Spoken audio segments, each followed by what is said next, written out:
नमस्ते, मैं हूं पूनम गौड़ और आप देख रहे हैं oneworldnews.com की प्रस्तुति उन ग्रहों की बातें। आज के प्रोग्राम में बताऊंगी आज का पंचांग, हर राशि का राशिफल, कहानी, किस्से में चर्चा करूंगी भीष्म पंचक की और आखिर तक मेरे साथ जुड़े रहिएगा। जिनका जन्मदिन है उनका वर्षफल बताऊंगी और साथ में साल भर के उपाय भी। शुरू करते हैं आज के पंचांग से। आज शनिवार 1 नवंबर 2025 है। कार्तिक का महीना चल रहा है। शुक्ल पक्ष की दशमी तिथि रहेगी प्रातः 9:11 तक और उसके बाद में एकादशी। शतभिषा नक्षत्र रहेगा शाम 6:20 तक और उसके बाद में पूर्व भाद्रपद। ध्रुव योग रहेगा रात्रि 2:10 तक और उसके बाद में व्याघात योग। 1.5 घंटे के लिए राहु काल रहेगा प्रातः 9 बजे से 10:30 बजे तक। रवि योग रहेगा प्रातः 6:33 से शाम 6:20 तक। दिशा शूल रहेगा पूर्व। आज देवोत्थान एकादशी है। भीष्म पंचक प्रारंभ है। कंसवध है। आज कहानी किस्से में भीष्म पंचक की चर्चा करेंगे। बात करते हैं राशिफल की। मैं यहाँ बता देती हूँ कि मैं राशिफल चंद्र राशि से या नाम अक्षर से बता। शुरू करते हैं मेष राशि से। आज आप कुछ योजनाओं को लेकर बहुत गंभीर रहेंगे। कार्य क्षेत्र में नई दिशा या परिवर्तन की सोच बन सकती है।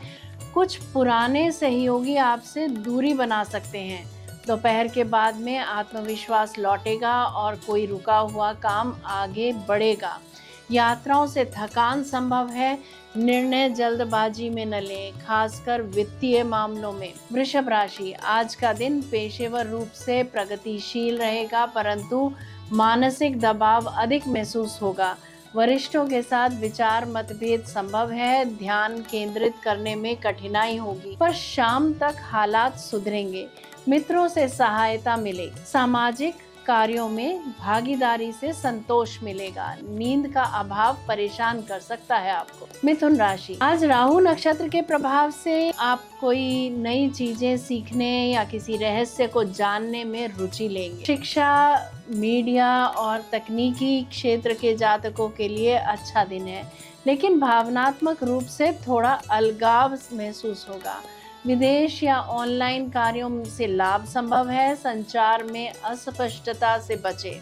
कर्क राशि, दिन थोड़ा भावनात्मक रहेगा। आप दूसरों की बातों को गहराई से महसूस करेंगे लेकिन जरूरत से ज्यादा संवेदनशील न बने। धन के मामले में थोड़ी उलझन रह सकती है।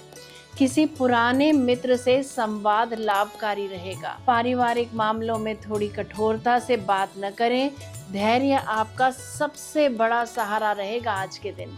सिंह राशि, आज चंद्रमा आपकी विपरीत राशि में है। यह साझेदारी और संबंधों पर फोकस लाता है। किसी करीबी व्यक्ति के साथ गलतफहमी संभव है। व्यावसायिक साझेदारों से संवाद स्पष्ट रखें। कार्यस्थल पर सहयोगियों का रवैया अनिश्चित रहेगा। शाम के समय कोई अच्छा समाचार या राहत मिलेगी। कन्या राशि, कार्यस्थल में नई जिम्मेदारियां या पुनर्गठन का संकेत है। आप पर भरोसा जताया जाएगा। स्वास्थ्य को लेकर थोड़ी सतर्कता रखें। खासकर थकावट और नींद से जुड़ी दिक्कतें हो सकती हैं। किसी पुराने कार्य को पुनः प्रारंभ करने का अवसर मिलेगा। दिन का दूसरा भाग शुभ रहेगा। तुला राशि, आज मन किसी रचनात्मक या तकनीकी कार्य में लगा रहेगा। प्रेम संबंधों में अप्रत्याशित उतार चढ़ाव संभव है। बच्चों से संबंधित चिंता रह सकती है। अपने विचारों में दृढ़ रहें और दूसरों की भावनाओं का सम्मान अवश्य करें। आर्थिक दृष्टि से स्थिति स्थिर है पर बड़े निवेशों से बचें। वृश्चिक राशि, आज आप आत्मनिरीक्षण की ओर चलेंगे। घर में थोड़ी असहमति या टकराव की स्थिति बन सकती है। आप किसी पारिवारिक निर्णय को लेकर दुविधा में रहेंगे। शाम तक स्थिति सामान्य होगी। कार्य क्षेत्र में आपकी अंतर्दृष्टि काम आएगी। कोई छिपा अवसर सामने आएगा। धनु राशि, आज आपकी वाणी और संवाद दोनों ही शक्तिशाली रहेंगे लेकिन सही शब्दों का चुनाव करना जरूरी है। किसी वरिष्ठ व्यक्ति से विचार विमर्श फायदेमंद रहेगा। छोटे भाई बहनों से संबंध मधुर रहेंगे। दिन के अंत में यात्रा या मीटिंग से लाभ की संभावना है। मानसिक संतुलन बनाए रखें। बात करते हैं मकर राशि की। आज धन संबंधी मामलों में सतर्कता आवश्यक है।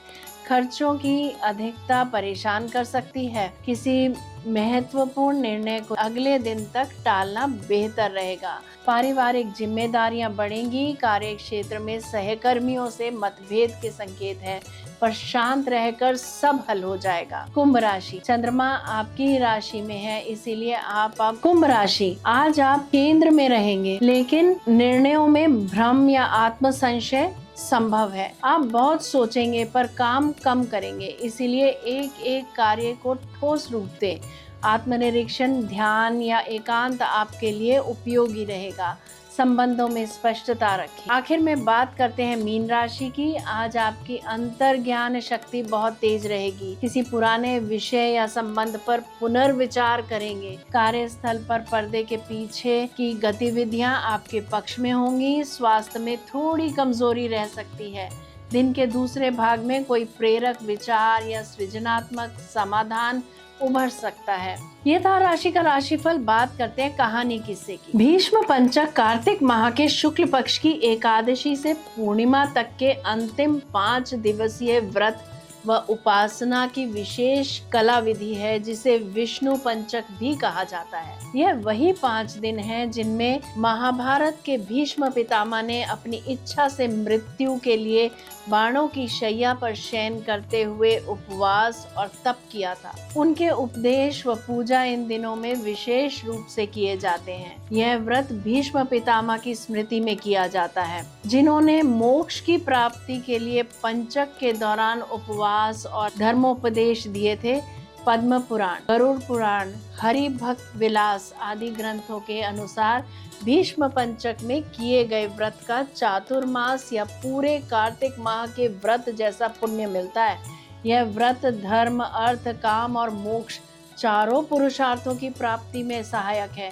यह व्रत अधिकतर श्री कृष्ण, विष्णु तथा भीष्म पितामह की पूजा, उपवास, दान, तुलसी अर्पण, फल फूल, पंचामृत स्नान आदि के द्वारा किया जाता है। भगवान के कुछ अनन्य भक्त पंचगव्य यानी गोबर, गोमूत्र, दूध, दही, घी या केवल जल एवं फलाहार का व्रत करते हैं। कुछ भक्त केवल सात्विक एक समय भोजन, तामसिक पदार्थ को त्याग कर व्रत करते हैं, और कुछ नियम पालन, भगवान विष्णु को स्नान व पुष्प अर्पण करना, तुलसी पत्र अर्पण करना, दीपदान आदि अर्पण करके व्रत करते हैं। क्रोध, असत्य, अपवित्रता, मांस, मदिरा, रात्रि में भोजन से बचना चाहिए। प्रतिदिन भक्ति भाव से श्री कृष्ण या विष्णु भगवान का या भीष्म जी की कथा, मंत्र जप, जैसे ओम नमो भगवते वासुदेवाय हो गया, विष्णु सहस्त्र नाम हो गया, आकाश दीप और दीपदान करने का बहुत अच्छा महत्व। सामान्य पंचक यानी जो मासिक हर महीने में जो पंचक आता है, उनके 5 दिन ज्योतिष में अशुभ माने जाते हैं, लेकिन भीष्म पंचक शुभ, कल्याणकारी और मोक्षदायी है। यह व्रत जीवन के कष्टों की निवृत्ति, पूर्वजों की तृप्ति और विशेष पुण्य प्राप्ति का अवसर है। इस 5 दिवसीय अनुष्ठान में पहला दिन जो है वो हरि प्रबोधिनी एकादशी व्रत रहता है। दूसरे दिन तुलसी विवाह का दिन होता है। तीसरा दिन विश्वेश्वर व्रत रहता है। चौथे दिन मणिकर्णिका स्नान और 5वें दिन कार्तिक पूर्णिमा का पर्व मनाया जाता है। कार्तिक पूर्णिमा को प्रातः पवित्र नदी के जल में स्नान कर विष्णु भगवान को पंचामृत से स्नान कराएं। ओम नमो भगवते वासुदेवाय नमः मंत्र की 1 माला जप करें। तुलसी की परिक्रमा करें और भोग लगाकर दान पुण्य करके श्रद्धा अनुसार कर स्वयं भी प्रसाद ग्रहण करें। इसी तरह इस व्रत का 5 दिवसीय व्रत का पारण किया जाता है। जय श्री कृष्णा। जयराम जी की बात करते हैं जिनका जन्मदिन है। A very happy birthday to you. Enjoy your day. 2025-26 आपके लिए नई उपलब्धियों और आत्मविकास का वर्ष रहेगा। कार्य क्षेत्र में आपकी योजनाएं सफल होंगी और प्रतिष्ठा बढ़ेगी। नौकरी पेशा जातकों को प्रमोशन या नई जिम्मेदारी मिलने के योग है, जबकि व्यापारियों के लिए यह वर्ष विस्तार और लाभ का रहेगा। विद्यार्थियों को मेहनत के उत्कृष्ट परिणाम मिलेंगे। पारिवारिक जीवन में सुख और सामंजस्य रहेगा। विवाहित जातकों के लिए यह समय समझ और सहयोग बढ़ाने वाला है। प्रेम जीवन में गहराई और स्थिरता आएगी। आर्थिक स्थिति मजबूत होगी और रुके हुए कार्य पूरे होंगे। स्वास्थ्य उत्तम रहेगा, बस थकान और तनाव से बचें। बात करते हैं आपके साल भर के उपायों की। इमोशनल अप्स एंड डाउन्स को बचाने के लिए प्रतिदिन अनुलोम विलोम करें। आदित्य हृदय स्तोत्र का पाठ सुने अथवा करें। ग्रीन जेड का ब्रेसलेट पहने। हर शनिवार को शाम के समय पीपल के नीचे सरसों के तेल का दीपक जलाएं। यदि आपको ये मेरा प्रोग्राम पसंद आया है तो इसे लाइक शेयर सब्सक्राइब करें, बेल का आइकॉन जरूर दबाएं और कल फिर मेरे साथ जुड़िएगा। oneworldnews.com की प्रस्तुति उन ग्रहों की बात। नमस्ते।